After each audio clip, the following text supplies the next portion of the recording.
Hello, this is another Fact Friday. My son today got to wear ugly sweaters to school, only he didn't want to wear his, but I wanted to, so I called my boss, who called the CFO, who called the CEO to see if I could wear this sweater to work, and it turns out they said yes to my one-man band of wearing this, which made me excited because boy am I in the holiday spirit.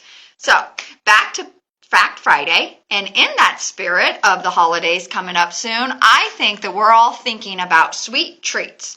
But what if we can make them healthier without sacrificing flavor?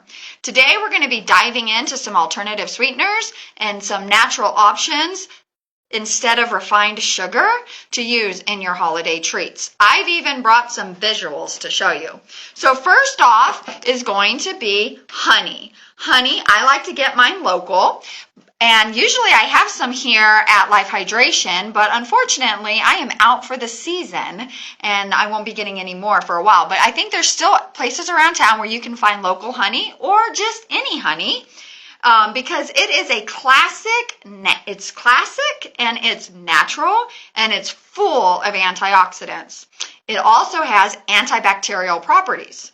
It's sweeter than regular sugar, so you want to use less, and it does have a distinct flavor, so you want to keep that in mind while you're baking. But honey is an excellent choice. Another choice is maple syrup. I picked this one up at Albertsons. It is my new favorite brand, O Organics, which is a organic price point. The price point for these organic products is really good. So stop on by if you're interested in this one and try to find an organic maple syrup. Maple syrup is a natural option that is full of zinc and manganese. Wow! Did you just hear that? Are you as surprised as I was when I found out that maple syrup has minerals in it? That is exciting. It has a rich and earthy flavor. It works beautifully in cookies and pies, but not all syrups are created equal. So make sure that it is 100% maple syrup and try to steer clear of pancake syrup because that's nothing but artificially flavored high fructose corn syrup. So maple syrup. Well, let's talk about blue agave syrup. Again, this one is organic, and it's often marketed as a healthy alternative, but there are some pros and cons to agave. Agave has a low glycemic index, which means it's not going to spike your blood sugar, but it has it is very high in fructose. In some cases, it can be even higher in fructose than high fructose corn syrup. And that can put a strain on your liver over time. So compared to maple syrup, agave is a little bit more mild in flavor.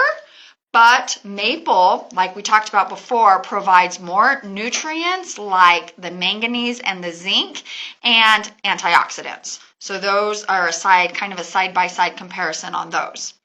Next up is xylitol. Xylitol is a sugar alcohol, which may sound weird, but is completely natural. It's great for baking because it measures just like sugar, and it even helps prevent cavities. The downside, it can cause some digestive issues and some digestive upset if you use too much. So you want to use xylitol sparingly. We have, next up, another alternative that you might choose would be monk fruit. Monk fruit sweetener is newer. It's one of the newer favorites. It's 0 calorie, super sweet, and comes from, you guessed it, a fruit, as the name would indicate, right? It doesn't raise blood sugar. Here's another one, but the taste can vary depending on the brand. So you may want to experiment and find one that you like. So this is definitely another option. Last but not least, we have stevia. Now, stevia you can get in a liquid form or you can get in a powdered form. This one that I have, again, is organic and comes in a liquid form. It's another 0 calorie option made from the leaves of a stevia plant. It's great for beverages and on some lighter desserts. but it can have an aftertaste. So you want to use it sparingly, very sparingly. If you get it concentrated like this, you want to use maybe 1 or 2 drops. I recently was using this. We were using this for a smoothie and put too much in it, and it was not good. It was gross. We threw it down the sink.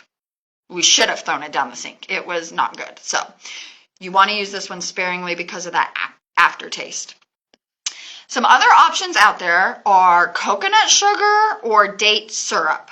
You might also try those. The coconut kind of has caramel notes into it, and date syrup is known for its whole food benefits. Both are delicious and both can be used to sweeten naturally. What's really awesome is with the internet, Facebook, Google, all these things, you can look up recipes, traditional recipes that substitute these for baking. So this year, I'm excited. We are going to use, I looked up a recipe and I can share it down below for gingerbread cookies. And it is going to be gingerbread cookies using the maple syrup. So I'm really excited to try that instead of the traditional sugar. So there you have it. That's what I wanted to bring to you on this Fact Friday, just some different facts about these sweeteners. It is going to be great for your holiday treats. Which one are you excited to try? Or do you already use one of these in your baking? Let me know in the comments. Thanks for tuning in to this week's Fact Friday. If you found this helpful, if you like it, if you know somebody who could benefit from this information, I would love it if you just shared this or liked it, and I will see you next week.